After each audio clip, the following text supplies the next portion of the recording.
This one is real. We're watching the opening moments of what could be an enormous natural disaster. Isn't it funny how that Fox cube just seems to be getting bigger and bigger, larger than life? Turns out that lady with the red dress, I think her name was Janice from the last Fox Cube alert.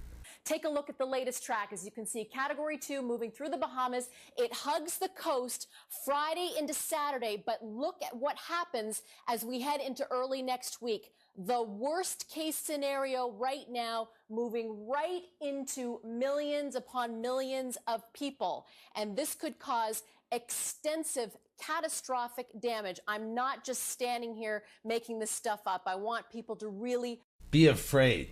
Be very afraid. And I want you to pay very close attention to the telly for further instructions and do everything the government says. And the reason why I'm wearing this red dress is because I urge you strongly not to donate to the Blood Cross. I mean the Red Cross. The Forgotten Borough. That's what people living on Staten Island are calling their neighbourhoods, which took a direct hit from Sandy. There's no power, no hot water, no reliable mobile phone reception, and no help. Sanitation, they don't help us. And Red Cross, nobody. Nobody, only the 4 of us.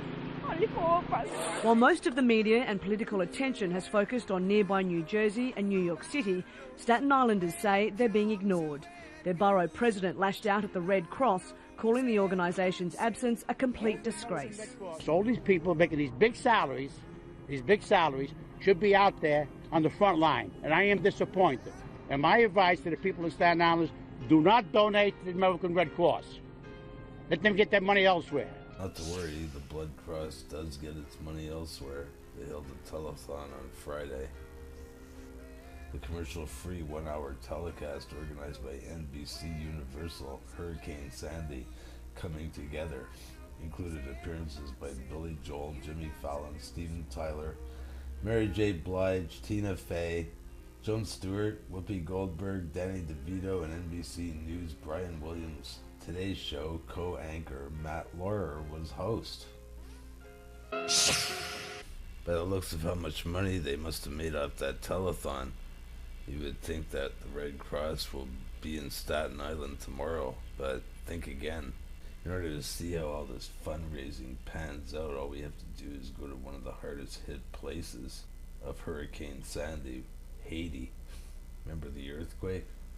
Remember the Bush-Clinton Fund and the thousands of NGOs and do-gooders that came up to the United States to fundraise for Haiti? Well, you know, Haiti, 2 years after that massive earthquake, they're still living in tent shanty towns. They estimate that there's one toilet for, 230 people in Port-au-Prince, and sanitation, cholera. Like, the Haitian people never got any of this aid. The Canadian International Council estimates that $5 billion was donated to the Haitian Earthquake Relief Fund. If that's true, where did all this money go? In the face of these conditions, Haiti remains the non-governmental organization capital of the world.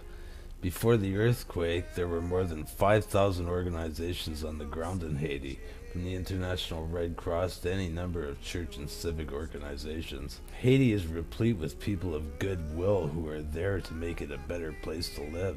Each of these organizations conducted their own fundraising campaigns after the earthquake and collected millions of dollars. With millions of dollars at our disposal, do we really lack the ability to support basic sanitation and clean water? Do we lack the ability to stop preventable deadly waterborne disease right off our coast? What happened to the money? Many of the charities on the ground have reported they are setting aside a portion of their donations, sometimes up to 70% for the reconstruction period. It's clear from the outpouring of support many of those who donated from their own scarce family budgets believed they were giving to save lives immediately in the face of a preventable public health emergency like cholera.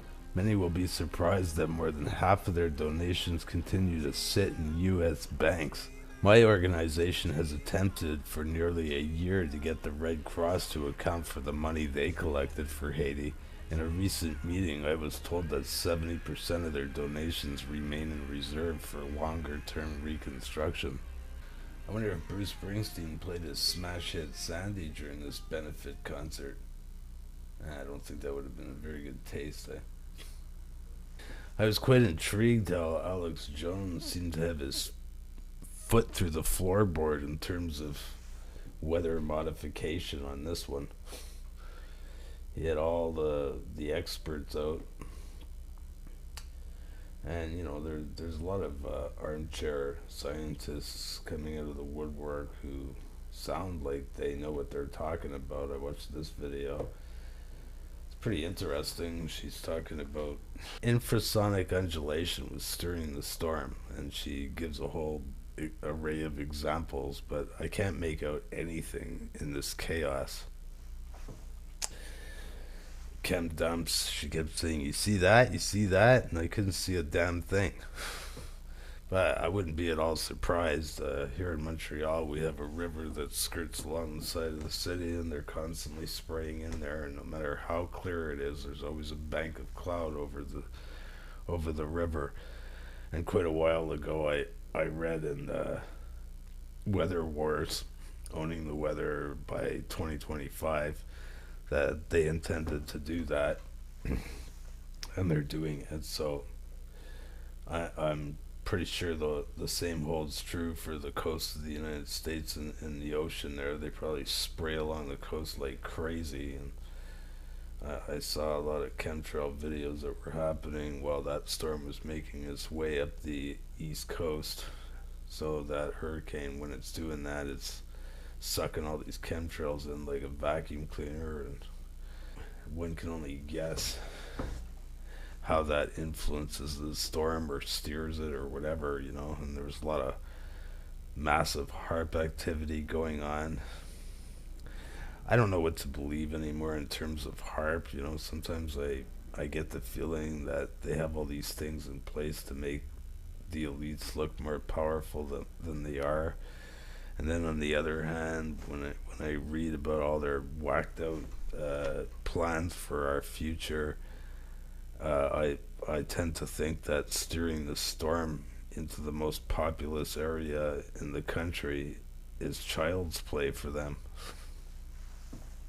It's hard to guess why they would do something like this. You know, a lot of people think it's because you know, Romney was winning in the swing states in the East, and that, you know, this benefits Obama, and it kind of seems to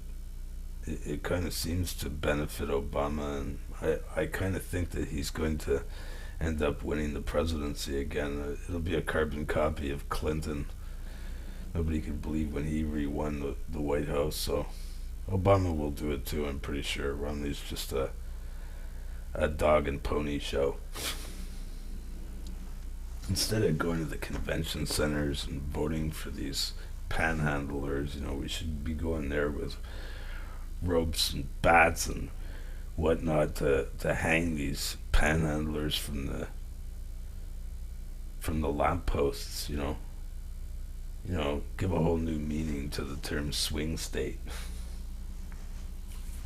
Maybe then they'll smarten up, because right now they're just so corrupt that when a storm like this hits, they don't look at it as a tragedy. They look at it as an opportunity, and so do the relief agencies. The entire system seems to be so completely corrupt. I mean, there's a lot of good people in the lower level, of course, but they just basically serve our own demise because the higher ups are always completely corrupt with their own agenda. Anyways, I wish all you people hit by this storm, you know, well, the good luck. I mean, if New Orleans or Haiti is any indication. Anyways, we send our love out from Canada. I'd like to thank all my friends for spreading the word that I'm back here on Police State Radio. And this subscription base is starting to climb. Anyways, I'm sure there'll be a lot more stuff to cultivate from this shitstorm. I'll see you later.